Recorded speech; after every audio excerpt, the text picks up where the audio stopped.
I will have to say, on my life, I absolutely hate that bear from V Rising. The amount of times I have sat there and tried to demolish it, only to get sideswiped by a quick little auto attack, or somehow it like mid cancels my counter attack halfway through casting it.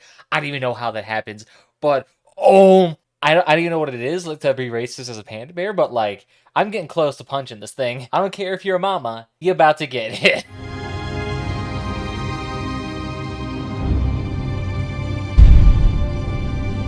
Either way, welcome back everybody. Transition into Crossout. Either way, today we're talking about this brand new dev blog. It is pod 3 of the other 2 pod series. We've already covered those on our previous videos. But today it's talking about a couple of interesting parts here that I just want to give your guys' opinion on myself. So the first things first, we have this special autocannon here. Very fancy. It's a kind of like a derivative or a precursor of the whirl. So it's kind of like that rapid-firing, close-range kind of autocannon that does decent amount of damage. Kind of like a shotgun version of an autocannon, which is kind of interesting for a long-range weapon, but either way, this bad boy here has a slightly lower rate of fire, less durability, and heats up faster, but it pays off with that, with doing the same amount of damage as the Cyclone. What is that? I don't know. And has an increased firing accuracy, too.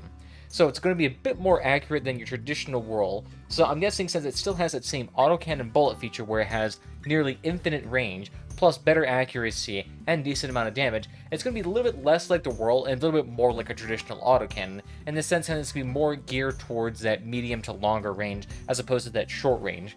Because when it comes to less firepower, but you're more accurate, then realistically you want to be out of the firefight as much to leverage that firepower and those slower shots as humanly as possible. You can't really be wasteful as like with the whirl that you can just kind of spam and be happy hunky-dory about them.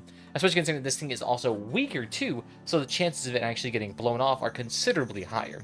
Although I'm curious as to what the profile is like of this type of weapon here, because if it's similar to that of the whirl and has a massive profile here, then realistically, with that reduced durability here, you may not want this even remotely close to the battlefield, but interesting to see how that turns out. I always appreciate an increase in special rarity weapons here, especially any sort of development that gives people more at the lower stack of things a little bit more to do. Next thing here, continuing on the trend with even more legendaries here, we got ourselves a brand new rocket artillery launcher. I mean, this bad boy looks beautiful. Look at that bad boy. Ah, just love it. Giving me a very Steppenwolf-esque vibe to it. Although, oddly enough, it probably won't be a part of that season or with that faction ever. Not with these seasons. But it's interesting in the sense that it's still going to be more of a long-range artillery weapon, as based on the fact that it is called a artillery piece. So in that regard, you're not going to get up close, you're not going to do anything, and based on the angle, you're going to be firing up and over and trying to kind of like deal damage in that regard. Now, it's not trying to be as a replacement to the Mandrake, because the Mandrake, while it's a little bit less precise, it also leaves fire trails behind, so it's more like an area denial mechanic on top of a potential huge amount of damage. Although this one's going to be much more of a precise, take out targets from a long range and then kind of wistfully run away. So I'm kind of curious how a rocket launcher like this is going to be utilized. I'm thinking potentially something like this is going to be more or less on a type of track with invisibility type of weapon, where it fires off in the distance and runs away and continuously utilizes that, because its perk increases its reload while it is moving, depending on its speed. So oddly enough, a weapon like this, you almost kind of want to be going super fast just to get as much of that perk as humanly possible. Not to mention that, as you can see from the tubes up here, there is going to be 5 rockets fired in total. So definitely be an interesting mechanic to see how this bad boy turns out. Being a very accurate version of a Mandrake, doesn't leave fire trails behind, but also has a reloading perk that incentivizes roaming around the map. So definitely be interesting to see how this turns out. I'm also curious as to what the recoil is for something like this, because if the recoil is intense for all 5 rockets, I imagine it can't be utilized on hovers, but it probably won't be too bad. So in this way, this is definitely going to be a great supporting weapon to do a lot of damage all the way in the back while not having to get up front. I'm kind of curious how reliant then you're going to have to be on things like radar from your allied teammates to actually go ahead and fire at a distance, or what actually is the engagement distance for something like this. Like, will it have to be in the 300 meter range and actually to hit somebody, or will it have to be somewhere in like 200 meter range, or can you even fire like almost across the map? Because that would be excellent for something like this. Because a legendary rocket artillery launcher, you can kind of utilize something like this already with regards to the Hurricane. Because if you use the Hurricane and then you threw it up on some jet engines and threw it into the sky, you can actually do something very similar to probably what this does, except you don't have to build a whole vehicle around it per se, and so you can still make much more of a balanced choice when it comes to something like this. Plus, it's not nearly as trolly as a Hurricane rocket launcher build. But beyond that, we also got some customization kits for the small track and the aura. And I gotta say, these things looking industrial as frick. I mean, these bad boys looking pretty dang spicy. I do like the small track itself. I do kind of like those nice metal rebarbs across the top here, giving it a very strange, like it almost gives you like a mixture between like a Ravager, maybe a Syndicate track, maybe? It's hard to say, especially with all the gray steel. I'm thinking potentially more Syndicate. But this one here, definitely a lot more industrial looking here. Makes the aura look a lot more intimidating until you realize the damage on an aura like this is probably like, I don't know, 20 a shot or something like that. Something super weak. So it looks dangerous. It looks dangerous.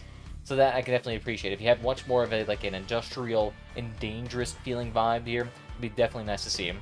And it looks like they also have some new information here about the co-driver rework. So let's go ahead and take a look at this. In the last devlog, we briefly described the rework of co-drivers, which will be one of the new features included in the upcoming update. In the comments, we received a lot of questions about the reasons why we compensate only the experience earned by the level of the co-drivers, but not the resources spent on unlocking their skills. We want to clarify this point. It's not just experience that will be compensated with glory points, but resources as well. New co-driver lineup will be equivalent to the one you have now. In other words, those who didn't invest resources into unlocking the levels of the current co-drivers and limited themselves only the experience will receive less glory points. Those that unlocked all levels and spent resources. The next vlog will share information on about a couple of new parts as well as a long-awaited return of, can you guess what? Yes. The system is prized. Blah blah blah. Stuff. But interesting how that turns out here. So even if you are max level on your co-driver, if you did not spend any of the time, or I shouldn't say time, but if you didn't spend any of the money to actually unlock those levels, because it's kind of weird how it works. You can level up your co-driver all the way to maximum of 15 without spending any resources whatsoever. You just got to play the game. However, for you to actually unlock and use those levels, you have to spend resources. So things like coupons, scrap, iron, you know, things like that. I shouldn't say iron because there is no iron in this game, but it's copper, it is plastics, it is electronics, it is coupons. So things like that you actually have to put money into, and these can be a considerable sum of money. Now, I'm not going to say these are like hundreds or thousands of coins, but probably in the neighborhood of a couple hundred coins you'd be spending, especially if you unlocked all of them.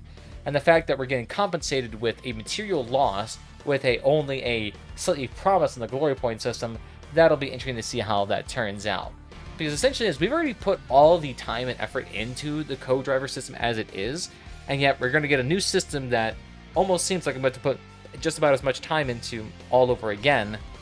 The fact that you're getting rid of the resource requirements entirely in the new co-driver system is still a big benefit overall, especially for newer players or players like me who haven't spent a whole lot into that co-driver system.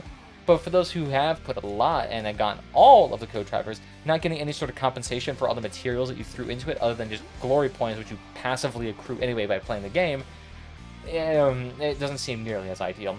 Although, to be fair, if you're a player who got all of the co-driver skill perks, despite knowing that they're all very limited and useful, I'm guessing you're probably going to be decently alright in terms of coinage afterwards. It's not like the most expensive thing. You can earn all the coins and materials within a week easily. It's not super hard, but again, the fact that they're kind of just like saying, we're not going to give you any of your money back, but here's some more like arbitrary EXP. Anyway, by the way, EXP is also probably going to be exceedingly easy to get considering it just requires you to play the game. But anyway, enjoy your new co-drivers. I mean, they're still not addressing like the fundamental issue here is that taking coins away, essentially, and have given just an arbitrary EXP value that, again, has really no tangible value to the player. And I feel like they're just kind of like passively ignoring or being passive-aggressive about it, but it's whatever it is. Maybe it's a translation error, but maybe that's just me giving too much benefit of the doubt. So either way, we got ourselves a nice, lovely panorama here of a brand new PvP map, probably going to be released in the next update here. And we'll just go over it quickly. I want to get a little bit of a surprise of it. So actually, it does look quite nice. They do say it is reminiscent of the power plant, chemical plant, and factory maps. In fact, it pretty much looks exactly like the power plant map. In fact, they probably say it is in the background. But as you can see, it does look quite nice here. Although it almost feels very like stylistically reminiscent of other maps. Although that wall section right there, oddly enough, kind of reminds me of one of those seasonal modes. I'm trying to remember what it was, that like drone mode maybe. But definitely very reminiscent here. And definitely very nice. I wonder if they're actually going to incorporate this into any PvE rotations as well. Or if this is going to be strictly PvP. Yeah, it does look quite nice. You got a lot of corridors here, a lot of wide open spaces for a little bit of sniping. But a lot of obstacles too, so you can still do some dodging ducking, and weaving for a little bit of potential obscurity here. Plus, the fact there is some nice roofs here means you can potentially avoid things like hurricanes, mandrakes, and other sort of aerial weapons here. But then you still have the classical point capture here, out in the wide open, a little bit of cover.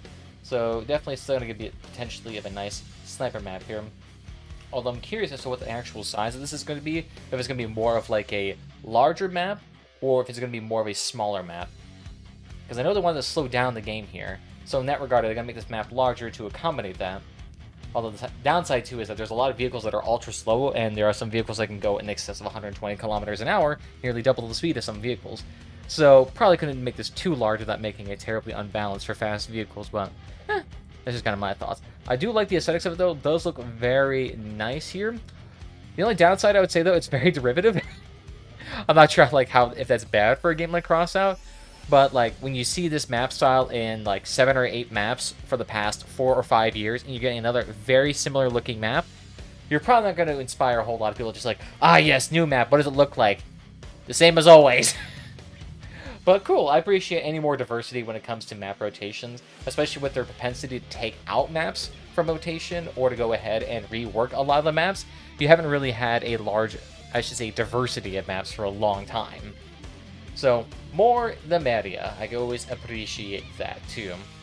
But hopefully they don't feel too scared to not venture out into other themes. I mean, we have the Ravagers theme, we have Founders theme, we have Syndicate theme. Those 3 themes alone could have plenty of maps ideas. I think they're going with more of a classic Crossout theme here.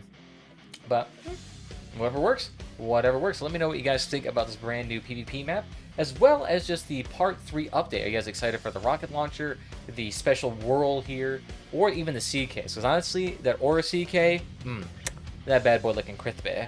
But beyond that, that's just me, guys, and I'll see you guys next time. Cheerio!